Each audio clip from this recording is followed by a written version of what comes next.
Senhor esteja convosco. Ele está no meio de nós. Proclamação do Evangelho de Jesus Cristo segundo Lucas. Glória a vós, Senhor. Naquele tempo, estando Jesus na sinagoga, começou a dizer: Hoje se cumpriu esta passagem da Escritura que acabastes de ouvir. Todos davam testemunho a seu respeito, admirados com as palavras cheias de encanto que saíam da sua boca. E diziam: Não é este o filho de José? Jesus, porém, disse: Sem dúvida, vós me repetireis o provérbio: Médico, cura-te a ti mesmo. Faze também aqui em tua terra tudo o que ouvimos dizer que fizeste em Cafarnaum.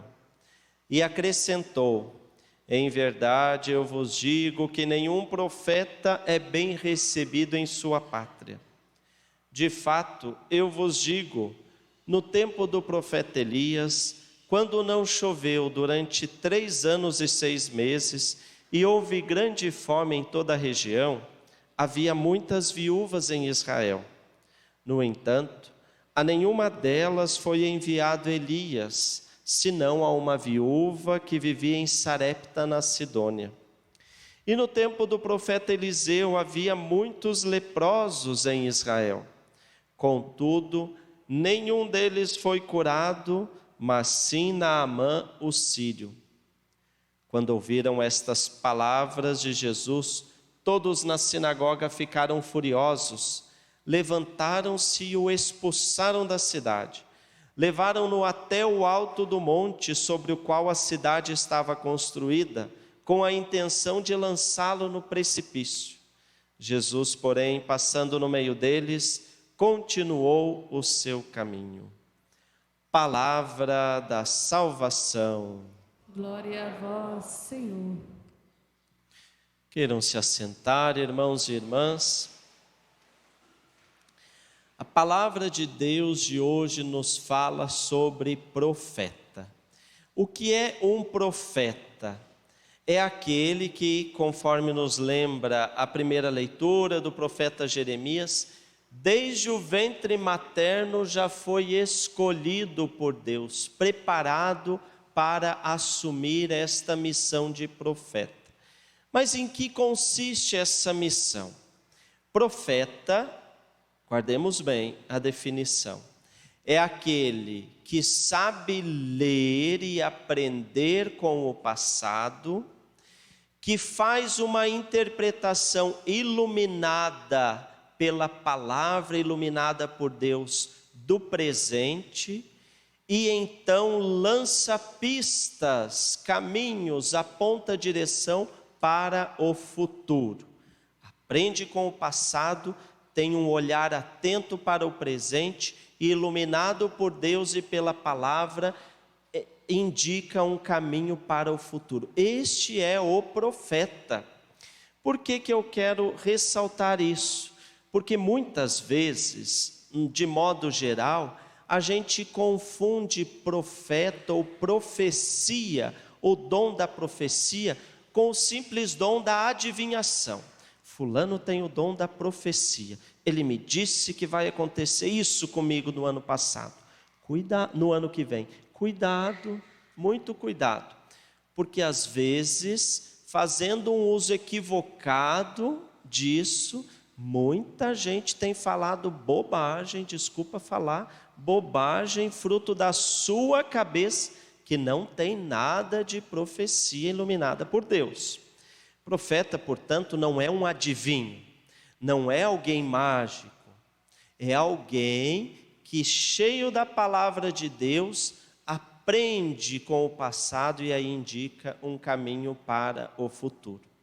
E ao indicar este caminho, o faz, segundo a leitura de hoje, sempre colocando como princípio e norte o amor, a caridade. Não é alguém violenta, não é alguém que faz de um modo impositivo, não é alguém que coloca o dedo na cara, não. É alguém que, fazendo uso do amor, consegue apontar caminhos, porque conforme nos lembra São Paulo aos Coríntios, se não tiver amor, se não colocar a caridade em tudo que faz, pode falar muito bem, mas de nada adianta. Segunda leitura de hoje. E aí nós vamos para o Evangelho e percebemos que Jesus é aquele que assumiu esta posição. Por quê? Ele resgatou o Antigo Testamento, aprendeu com a experiência do Antigo Testamento, colocou em prática no presente, na sua vida, nas suas atitudes, iluminado por Deus, aquilo que ele acreditava e indicou, apontou um caminho para o futuro. E ao apontar este caminho, muitas vezes o profeta precisa anunciar, mas outras vezes também denunciar, dizer o que está errado, sempre, como eu já disse, baseado no amor. E aí Jesus, ao fazer isso, assume essa função também na sua comunidade. Lá onde ele cresceu, estava lá um sábado, Jesus reunido lá na sua comunidade, pregando, anunciando, assumindo essa profecia, e o povo todo olhando começou a dizer assim: ué, mas esse não é o filho de José? O José da carpintaria ali do Jardim do Vale, cresceu conosco, vi jogando bola na rua, brincava com as crianças, nós conhecemos a mãe dele, a Maria, que faz ali o salgadinho para vender para os vizinhos, o José que tem a carpintaria, uma vida comum, uma vida simples. E o povo olhando para Jesus, pregando com aquela autoridade, assumindo um profetismo, disse assim: mas não sei não, fala bonito, mas não pode. É demais para ser um que nós conhecemos. E aí vejam bem, Jesus percebeu o pensamento do coração deles e disse: um profeta só não é bem recebido em sua pátria. Como que nós brasileiros traduzimos esse versículo bíblico? Santo de casa não faz milagre. É o que Jesus falou. Santo de casa não faz milagre. E por que santo de casa não faz milagre? Um profeta não é bem recebido em sua pátria. Porque muitas vezes nós temos dificuldade de aceitar o que é cotidiano, o que é comum, o que é dos nossos. Foi isso que aconteceu com Jesus. O povo olhou e não deu muito crédito para Jesus, porque conhecia Jesus desde pequeno, viram ele crescendo, conhecia a família dele. E diz o Evangelho que ali Jesus não pôde realizar grandes graças, não pôde realizar milagres. Por quê? Porque o povo achava que não podia aquele homem ali ser Deus. O povo da comunidade, percebem? Da sua família, seus conhecidos. Não, ele até fala bonito, mas não pode ser um grande profeta, não pode ser o Filho de Deus. É muito normal. Aí que eu quero chegar. Era muito normal aquele Jesus. Não desceu das nuvens lá na sinagoga. Não chegou com varinha de condão fazendo mágica. Não, chegou anunciando o reino. E o povo teve dificuldade de ir além das aparências, de tal modo que Jesus, inclusive, foi expulso dali. Foi expulso, porque ele, conhecendo o coração das pessoas, foi até além, denunciou, disse assim: olha, santo de casa não faz milagre. E vou contar para vocês, lá no Antigo Testamento, Eliseu curou não os de casa, curou um leproso que era pagão. Em casa ele não fez nenhuma graça. Diz assim Jesus: olha, lá no Antigo Testamento, Elias foi a quem? foi a uma viúva de Sarepta, não era da comunidade dele. Foi lá nos estrangeiros, lá ele fez a graça acontecer. Reiterou aquele pensamento que ele tinha de que santo de casa, infelizmente, não fazia milagre. Aí o povo ficou tão bravo que levou Jesus lá no alto da Serra da Mantiqueira, tinha um precipício e queria jogá-lo para baixo. Diz assim que Jesus saiu no meio do povo e continuou a sua caminhada sem realizar milagres. Irmãos e irmãs, para a nossa vida, concretamente, o que isso significa? Que às vezes nós perdemos a oportunidade de experimentar graças e milagres em nossa vida por achar que quem está dentro de casa, quem é próximo, não tem este dom. Às vezes, quando a gente é jovem, a gente fica olhando sempre para a família do outro, não é? Quando é adolescente, nossa, mas os pais dos meus amigos são melhores, são mais divertidos, são mais legais. Aqui em casa são tudo chato, não são bons não. E quando a gente tem esse olhar e não valoriza o que é de casa, não muda a maneira de ver e às vezes não experimenta o milagre. Qual é o milagre? De perceber que o pai e a mãe estão ali, doando a vida por você, filho, filha. De perceber que o pai e a mãe não é super-herói, mas às vezes de manhã acorda mais cedo para deixar o teu cafezinho simples, pronto em cima da mesa. E enquanto você não perceber que nesse cotidiano existe algo de sagrado, você sempre vai valorizar o de fora e vai perder a graça de dentro de casa. Marido e mulher, às vezes, perdem com o tempo a capacidade de ver os milagres dentro de casa, de perceber o carinho e o amor revelado, não em grandes coisas, em grandes sinais, mas o carinho e o amor que às vezes está sendo demonstrado como é que foi lá no trabalho. Precisa dizer, meu amor, te amo, que bom que você voltou. Mas como é que foi? Deu tudo certo lá?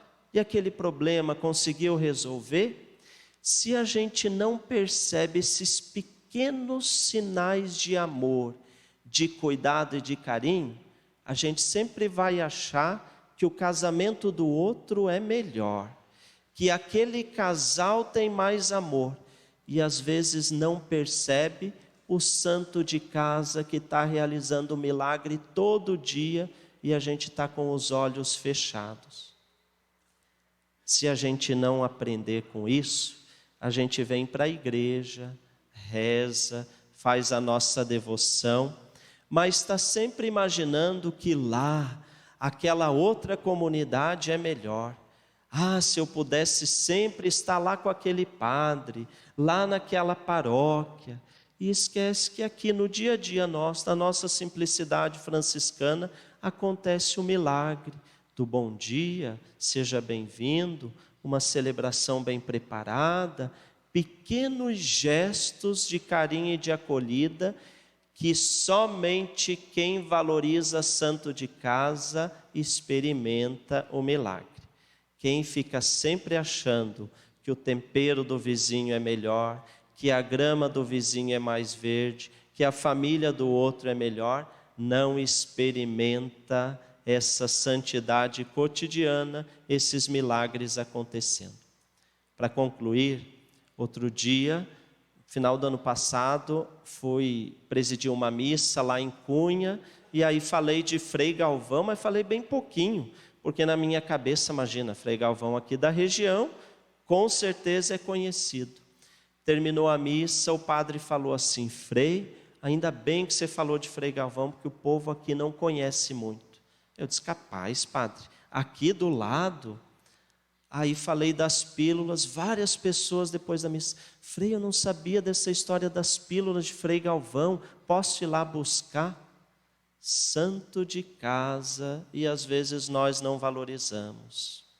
Todo dia vem ônibus e ônibus daqui, do sul, do nordeste, horas, dias de viagem, para dizer para Frei Galvão, obrigado Frei Galvão por tanta graça que eu alcancei pela tua intercessão. E às vezes nós que estamos aqui do lado, dentro de casa, às vezes não valorizamos tanto o nosso santo. Irmãos e irmãs, que possamos aprender com este evangelho, em primeiro lugar, que é preciso reconhecer esse Deus que realiza graças e milagres no cotidiano, no simples. A vida é feita de pequenos gestos de amor. Não vamos esperar todo dia uma festa grandiosa de casamento, porque é uma vez só, não é? Depois aquela festa grandiosa tem que se perpetuar nas pequenas expressões de carinho. Jovens, adolescentes, não fiquem esperando grandes demonstrações dos seus pais. Se você não tiver a capacidade de ver o amor e o carinho deles revelado no dia a dia, na sua roupa lavada, na sua comida feita, no cafezinho, no cuidado, naquela mensagem, onde é que você está? Volte logo para casa. Parece chato, mas é o jeito do seu pai e a sua mãe dizer: estou preocupado com você, porque eu te amo e não quero que nada de mal aconteça contigo. Se a gente não percebe, por trás desse cotidiano e desse simples, a manifestação do amor, da grandiosidade e do milagre, a gente pode descer um anjo aqui na frente da gente e a gente não vai ver. Que Deus nos dê a graça de termos esse olhar atento e que os nossos santos de casa possam encontrar um espaço no nosso coração para fazerem os milagres. Louvado seja nosso Senhor Jesus Cristo. Para sempre seja louvado.